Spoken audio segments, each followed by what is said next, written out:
With Eric Kane, Brent Hubbs, Volquest.com. Position previews roll right along as we get you ready for fall camp. We'll start today's position preview. We'll look at the tight end position. Alec Ablin's the new coach. You got new bodies, but you got a returning veteran in Jacob Warren. This is an interesting room, in my opinion. Yeah, this is about the 5th year in a row where Jacob Warren's kind of been the elder statesman there and kind of helping that group along. And again, a new coach coming in. And it's fitting that you and I get this position preview because we always beat the drum on how important the tight end position is. But you're right, Jacob Warren's going to be huge for this team. Will he have 50 receptions? Probably not. But he's going to be on the field as much as he can be on the field. He can line up pretty much wherever. And McCallan Castles and Ethan Davis are going to have to watch him, learn from him. And they're going to have to get ready in a hurry because there's not a whole lot of bodies, but you do have a veteran there that knows what's going on. Yeah, and I thought McCastles is a guy who got better as spring went along. Once he started adjusting to the speed of the SEC, physically he's further along than Ethan Davis in terms of just maturity. It seemed like the game started to slow down a little bit for him the back half of spring.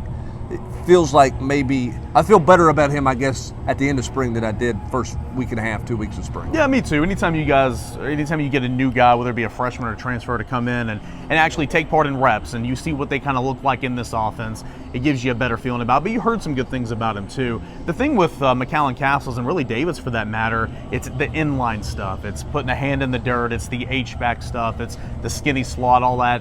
Because these guys are long. They're more receiving targets and they'll have that opportunity here in this offense, but also going to have to do the dirty stuff. Yeah, they will. And I thought Ethan Davis embraced that more than I anticipated. A guy who didn't play a lot of football in high school, of course, missed his senior year with the shoulder. Kind of a basketball player, playing tight end a little bit. You just didn't know where he wanted to be physically in terms of how physical he wanted to play. He's definitely big enough, but it seemed like he sort of embraced that physicality once he got cleared with the shoulder. Yeah, I think so too. I mean, I remember calling him, back when he was a recruit and doing some updates on him, and he's like, man, I've never really had my hand in the dirt before. And I'm like, well, at Tennessee you will, at least a little bit.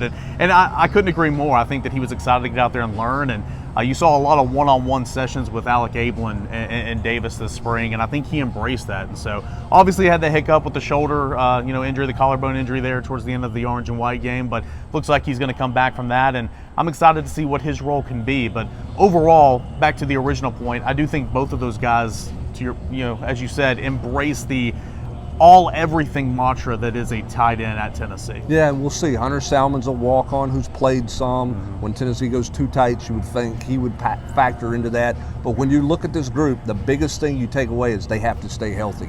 There are just not a lot of bodies there. Injuries could be catastrophic to this position. This is the 3rd year with Josh Heupel and the 3rd position preview where we say they got to stay healthy. Yeah. Until those numbers kind of help you out a little bit, you're exactly right. And Tennessee's been lucky the last 2 years with Princeton Fant and Jacob Warren. They want to play 3 guys.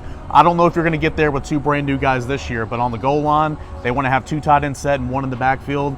They've got to stay healthy, and they're a huge reason why you see only really a 3-man rotation at the wide receiver spot. Yeah, everybody talks about 4 wide at receiver. You might see a little bit of that, but this offense is rooted in having a tight end on the field so it can run the football effectively because of the way it can manipulate a defense. Vital piece to Josh Heupel's offense is the tight end spot.